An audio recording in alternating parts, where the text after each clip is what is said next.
Good morning, good afternoon, good evening, people. This is Sandro Fermo reading again from his works that he wrote a few years ago, in which I decided not to throw away for some miracle. And here goes. This was written on September 5th, 2007, a few years ago. And it goes like this. The dissemination of worldly values is a decent little way of subduing our shadows with illuminative light of artistic delights. For this mental seed nurtures the roots within their sorrows feed, that captures the essence of time and inclusive thought without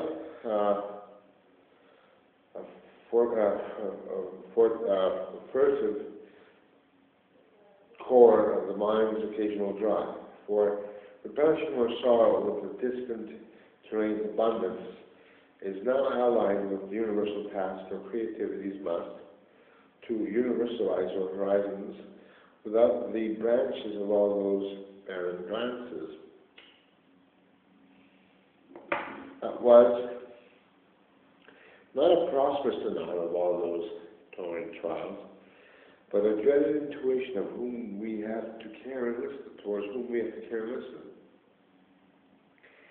The infatuation of the entwined appraisal of a sense of being culturally beneficial within the road of some pleasant code is the invigorative flower under a tree.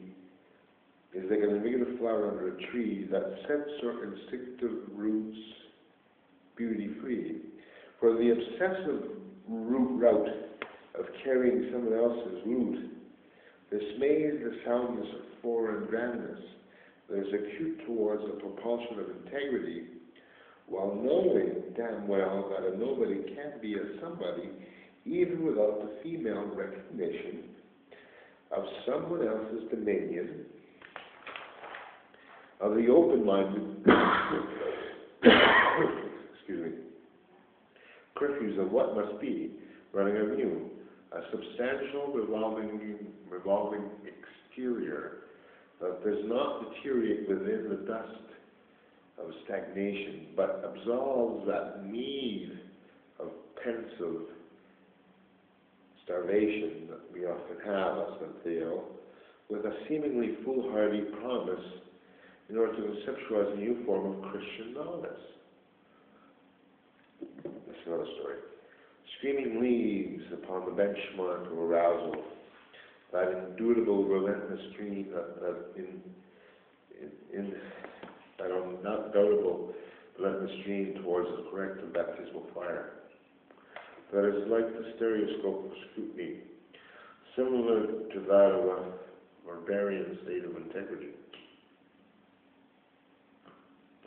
that flourishes when the proceedings come to a sort of end, and then meets the milkman around the fountain of flame, acknowledging it was alive, and all the blood mixed with milk stained that belovedly embroidered silk with a rash induced by some culinary trash.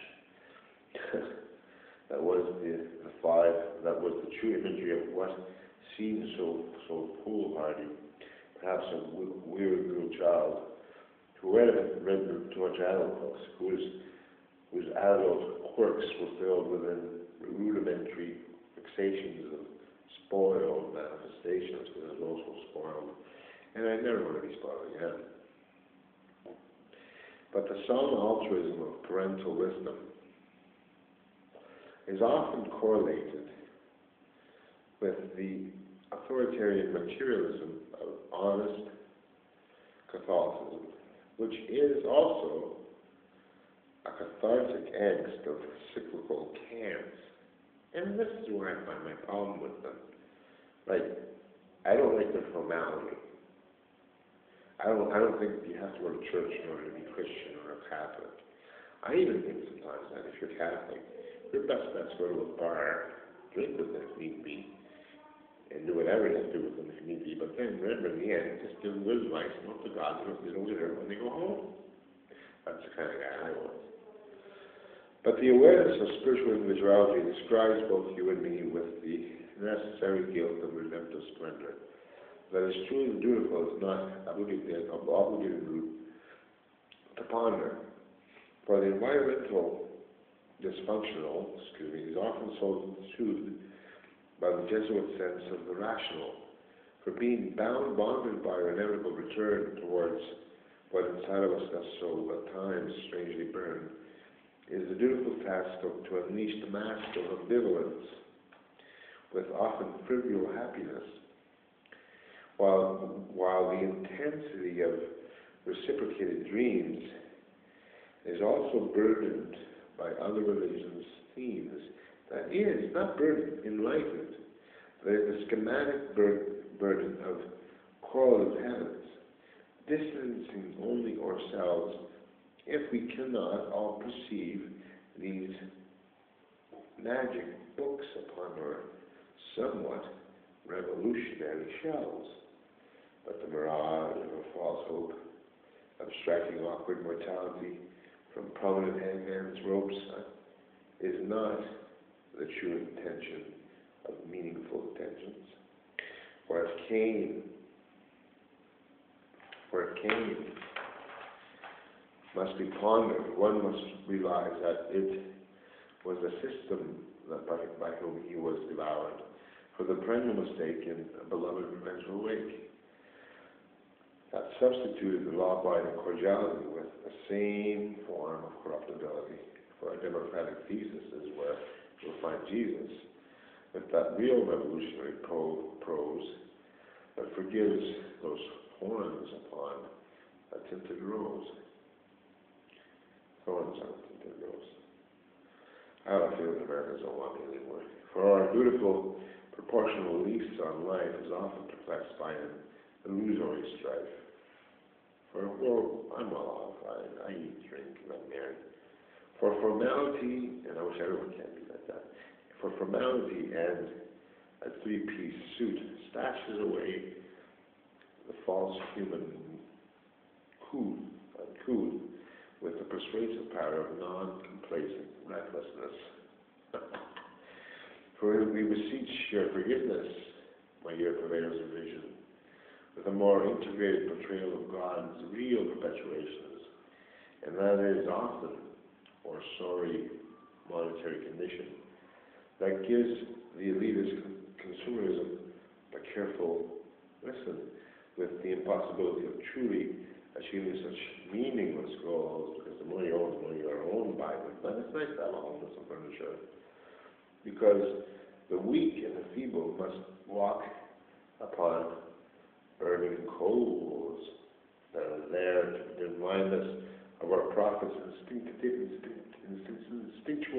instinctuality to perceive a cordial, condescending reality. That only through less formalized structures will our torment no longer rupture with the aristocratic sense of superiority that is only consecrated by the conditioned majority in order to not bludgeon ourselves to death with a torn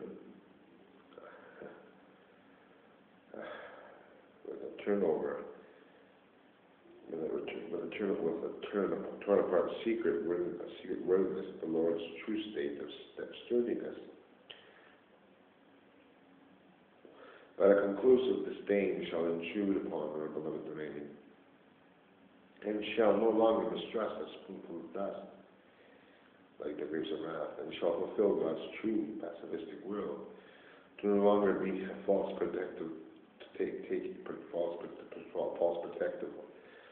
protectionism, taking hold over the strange awkwardness of the tyrannical bowl. Remember that line? Who do we shoot from the grapes of wrath? Behold, the tyrannical bowl, that conceive why we took leave from such dismal matters, because even the Arabic superiority over prostituted North American authority hides a beautiful face beneath the veil of feminist disgrace. Without or with the rigid alignment of misunderstood so-called confinements, but the same misguided feelings had sought understanding of your reading with that intellectual purpose and corporate worthiness, that is, the merited administrator of oral establishments that turned the so-called bedouins into some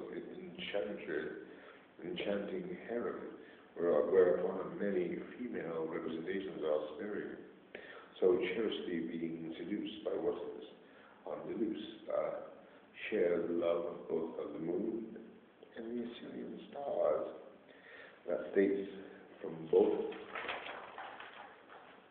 Magna Graecia and the Palestinian complexities, we need not go that far, but an embittering fight over whose terrain has the right to bargain with our hearts and share that last rhetorical goals are grandiosely persuading the Englishman in all of us to perceive such a seemingly dismal fuss that they created in the first place in the 40s and 50s.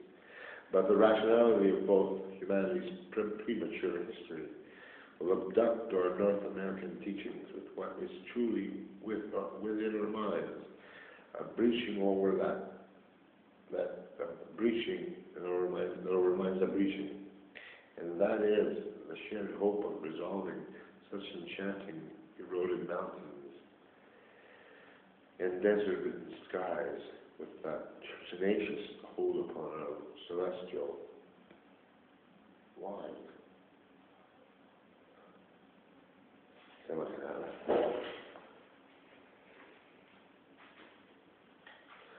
See here, how many minutes? 11, we'll end at 11. We'll add a couple more here. Got 11 minutes, I got 4 more minutes. So, 4 more minutes. The nectar of actualizing the fruits, taste the inevitability, is a delicious reality that shall persuade the ratification of truth to enrapture a personal appreciation of the shared individualistic nutrients that are truly the prosperous ingredients of an outburst of flavor that people would like to savor. And it sounds like I'm plugging that Lemon. I'm not talking about that.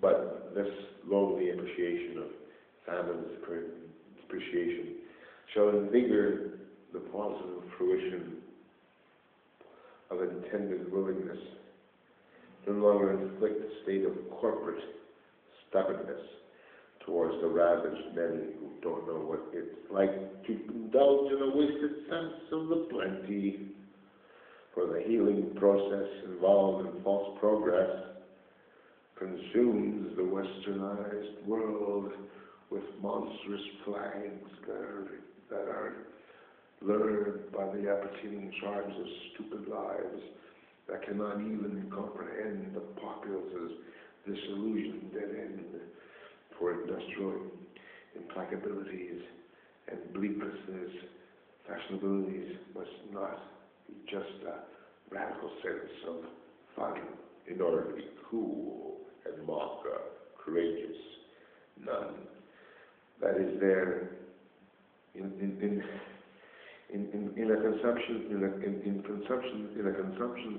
consuming state of care to purvey a helping, sometimes agonizing hand, in order for the rise of the world, the rest of the world to understand. For if isolation is induced by starvation, then either you're an aesthetic or just agoraphobic guy who doesn't like to cook that much. Then we can share the same universe if this blanketed industrial person will extend beyond its abundant barriers. That must force us to understand that we all can fall, and we all must comprehend the merited sense of accomplishment that can also remind the neglectful establishments that if we are truly human beings, then it must be a shared horizon that we are seeing. So I guess I will not call that pizza because you can't call pizza here in Plato because that's where she was there and said so in the Middle East. But you know, if I was in Canada, I'd share with no, I wouldn't. They don't have a minute to my name. And if I did, I'd say for 21 for a pack of smokes. God, what an awful habit. One day I'm going to break it. Break what? Break loose. Break free from the chains and realize that in just being oneself, there's no real true shame.